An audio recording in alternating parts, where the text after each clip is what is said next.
كلمتين مهمين للثانويه العامه، عشان انا بحس الظاهره دي في اغلب البنات او الولاد اللي بيجوا لي العياده. بيقولوا لي ايه بقى؟ انا بفهم كويس من المستر وبحضر الاونلاين بتاعه كويس وبحل الهوم ورك وبحله كويس جدا، وممكن يبقى عندي غلطتين 3 بس. يجي المستر يعمل الشامل او اللي هو الامتحان المجمع ده او الامتحان العادي في الحصه، تلاقي نفسي بجيب النص 60% بالعافيه. يعني بحل وانا فاهم كويس، مقتنعين ان انتم مذاكرين كويس، بس ما جبتش. ليه بقى؟ انتوا تبقوا فاهمين حاجه مهمه جدا. انا عندي في المخ نوعين من الذاكره، ذاكره اللونج تيرم اللي هي الذاكره الطويله المدى اللي هتقعد معايا اليوم الامتحان، اللي انا هذاكر دلوقتي هيفضل اللي انا قريته دلوقتي معايا اليوم الامتحان. وذاكره ثانيه اللي هي الشورت تيرم ميموري اللي هي الذاكره القصيره المدى، اللي هو انا يا دوب الحاجه دي هتقعد معايا بالكتير يومين 3، النهارده بكره الصبح تاني ثالث يوم راحت. مش كلها فاكرها، لان مش كل اللي انا هذاكره بيتنقل من الشورت تيرم لللونج تيرم. عشان الحاجه تتنقل من الشورت تيرم لللونج تيرم لكن لازم اكون شفتها اكتر من مره، لازم اكون استخدمت فيها اكتر من حاسه. يعني انا ذاكرت كويس وسمعت من المستر وحليت الهوم ورك، بس كده كل اللي انت عملته ان الحاجات دي على الشورت تيرم ميموري، على الذاكره القصيره المدى بتاعتك. هتيجي تحل بعدها بعد اسبوع انت في حاجات كتيره جدا واقع منها.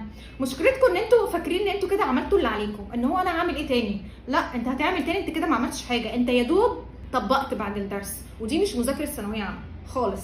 من الاخر الثانويه العامه عايزه دح مش مذاكره عاديه، لا مذاكره اكسترا، مجهود زياده، مذاكره كتير، مجهود فوق العادي. هي سنه هتحدد مسار، هتحدد حياتك كلها، هيعتمد عليها كل اللي جاي. ابذل فيها مجهود، ابذل فيها كل اللي تقدر عليه، عشان بعد كده انت اللي هتندم، مش حد تاني خالص، ولا ماما ولا بابا ولا بابا خلصوا. انت اللي هتندم، انت اللي هتشوف ان انت حلمك في حاجه معينه وما لقيتهاش.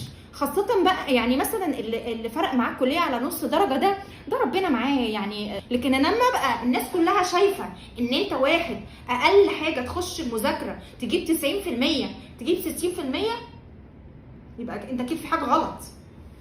ده مش ان انت ربنا ما وفقكش في الامتحان، طبعا التوفيق كله من عند ربنا، بس لا، انت في حاجة عملتها غلط، انت في حاجة ما عملتش فيها مجهود. لازم يكون مجهودك صح. انا لازم اقرا مره واثنين وثلاثه واربعه وعشره، وكل ما يبقى عندي وقت ان انا اقرا تاني اقرا.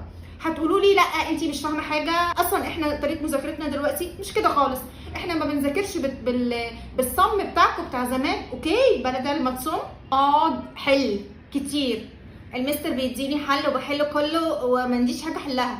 حبيب قلبي اشتري كتاب تاني، اشتري كتاب خارجي. هي ما جاتش على 250 جنيه بتوع الكتاب الخارجي اللي انت هتشتريهم، اصلا الحصه اونلاين باكتر من 250 جنيه.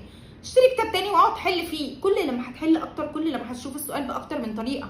ما تقولش هو السؤال وانا بحله تاني، ده بيخلي الحاجه عندك تثبت.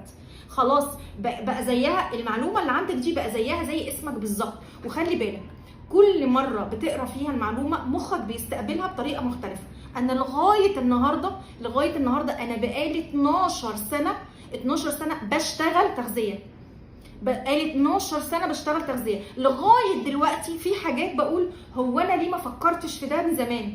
مره مع مره مخي بيتفتح له، بيفهم، بيستقبل المعلومه اللي داخلاله بصوره تانية خالص، فبتفتح لي حاجات تانية. ما هي دي اللي بيقولوا عليها الخبره، هو دول اللي بيقول عليها ان انا مخي بيشتغل. هو ليه الفرق ما بين واحد جاب 100% و98% وواحد جاب 80؟ يا جماعه اكيد اللي جاب 98 و99 مجهوده ما كانش اللي جاب 80، ومجهود اللي جاب 80 مش زي اللي جاب ال 60.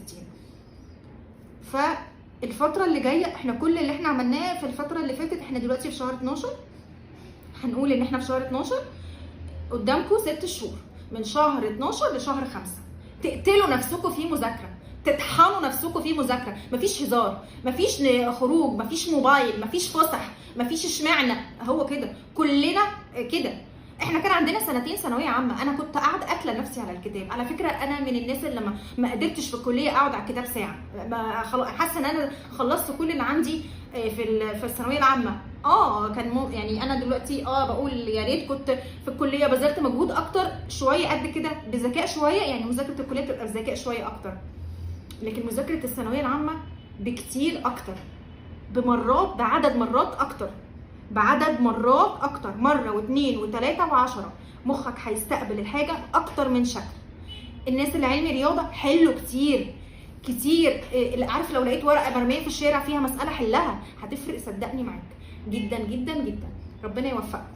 هنزل لكم تاني الريل بتاع الاكلات المهمه جدا عشان مخكم يشتغل، وهنزل لكم الاكلات اللي المفروض ما تاكلوهاش عشان بتخلي الذاكره تبقى ضعيفه وبتخلي دايما مش مركزين.